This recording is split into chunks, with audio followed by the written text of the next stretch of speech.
পূর্ব পাঁশকুড়া বিধানসভার সিপিআইএম প্রার্থী কমরেড ইব্রাহিম আলীর জনসংযোগ কোলাঘাট ফুলবাজারে।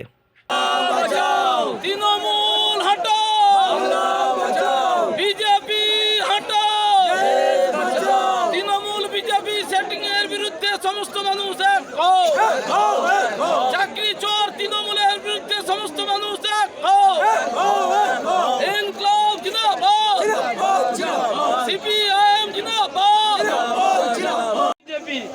এই বিজেপি তৃণমূলের সেটিং এর বিরুদ্ধে এবারে কাস্তাতুড়ি তারা ভোটটা দিতে হবে। তৃণমূল বিজেপির সেটিং খেলা, চাকরি চুরি, কয়লা চুরি, বালি চুরি, গরু চুরির টাকা অভিষেক মমতা খেয়েছে আর মোদি চুপ করে বসে আছে। ইডি সিবিআই চার্জশিটে নাম দেওয়া সত্ত্বেও অভিষেক অ্যারেস্ট হচ্ছে না। মোদি এবং দিদির সেটিং, বিজেপি তৃণমূলের এই সেটিং এর বিরুদ্ধে এই নির্বাচনের কাস্তাতুড়ি তারাই ভোটটা দেবেন বাংলাকে বাঁচাতে।